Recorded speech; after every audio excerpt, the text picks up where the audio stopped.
Hello friends. मेरा नाम doctor विकास बघेल है और आप सभी का हमारे चैनल आयुर्वेदा और मेडिसिन में बहुत बहुत स्वागत है। दोस्तों, आज हम आपको बताएंगे हर्पिस जोस्टर के नाम की बीमारी के बारे में। हर्पिस जोस्टर एक वायरस से फैलने वाली बीमारी है। यह उसी वायरस से फैलता है जिससे चिकन पॉक्स फैलता था। तो क्या होता है दोस्तों कि जो चिकन पॉक्स पहले किसी को हुआ है, उसके शरीर के अंदर वो वायरस एंटर कर देता है। जो वायरस होता है वो सेंट्रल नर्वस सिस्टम के गैंग्लियन रूट के अंदर जाकर रहता है।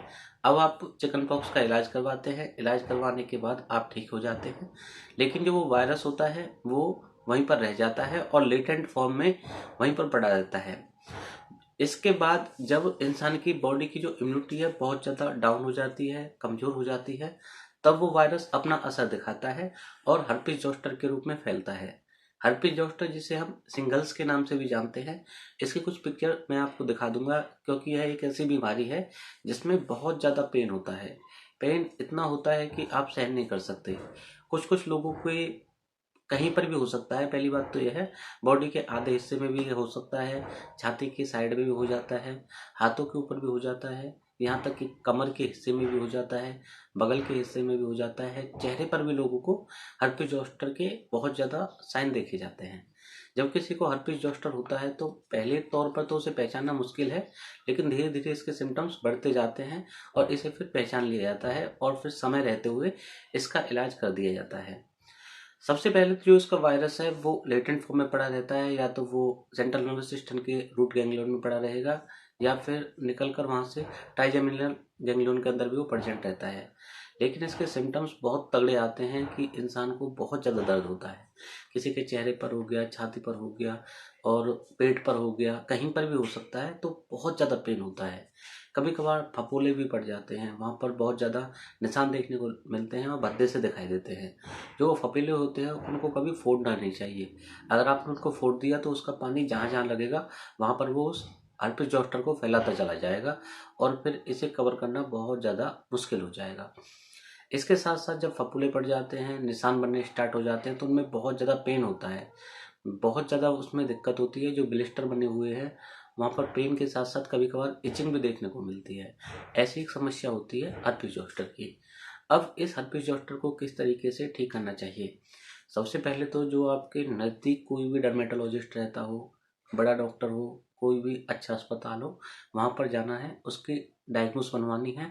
डायग्नोस बनवाने के बाद आपको उसका इलाज चालू करवा देना है। इलाज के तौर पर ज़्यादातर क्या देते हैं इसमें, एनेस का इस्तेमाल करते हैं, नरसेट्स बोलते हैं मुझे।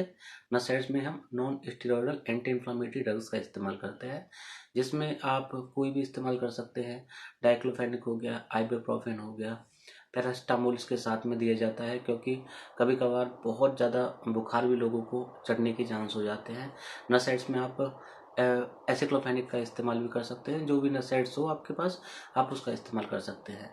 और इसमें एंटीवायरल थेरेपी चलाई जाती है। एंटीवायरल जो ड्रग्स होते हैं, जैसे कि एसाइक्लोविर हो गया, वेलिकोसिर हो गया, इनका इस्तेमाल किया जाता है, क्योंकि जो ये ड्रग्स होते हैं वो लगभग लगभग 1000 mg के फॉर्मेट में आते हैं।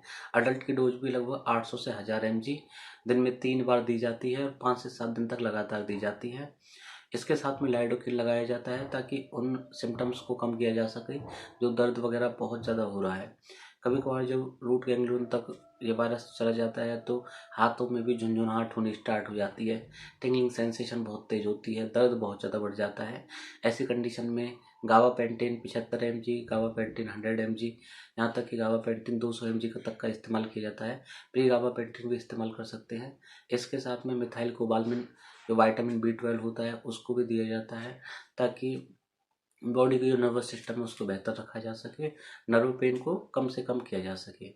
सबसे पहले तो आपको मैं बताऊं, जो चिकन पॉक्स का वायरस होता है उसकी वजह से फैलता है। तो ये चिकन पॉक्स का वायरस लंबे समय तक शरीर में पड़ा रहता है और जैसे ही बॉडी की इम्यूनिटी कमजोर होती है उसके बाद यह अपना असर दिखाता है। असर जब दिखाता है, इसके कई कारण भी हो सकते हैं, जैसे कि किसी की कीमो चढ़ी है, कीमोथेरेपी की वजह से, कोई आपकी इम्यूनिटी की जो सप्रेस करने वाली दवाई होती है, जिन्हें हम इम्यूनो सप्रेसेंट ड्रग्स के नाम से जानते हैं, उनका इस्तेमाल करना स्टार्ट कर दे कोई, या फिर कोई ऐसा इंसान है जिसकी इम्यूनिटी लगातार ख़त्म होती जा रही है, उसके कैंसर के चांस बनते जा रहे हैं, किसी को HIV इन्फेक्शन हो गया है जिसकी वजह से इम्यूनिटी कमज़ोर होती जाती है, तो इन सभी कारणों की वजह से इम्यूनिटी कमज़ोर होती है। आपको जो मैंने इलाज बताया है वो इलाज आप चलवा सकते हैं। आप बड़े डॉक्टर के पास जाइए, अस्पताल में जाइए, वहाँ पर अपना इलाज स्टार्ट करिए। ऐसी और इन्फॉर्मेटिव वीडियो देखने के लिए हमारे चैनल को सब्सक्राइब कर लें। अपने यारों दोस्तों के पास हमारी इस वीडियो को शेयर करें ताकि उन्हें ऐसी बीमारियों के बारे में जानने का मौका मिल सके। धन्यवाद।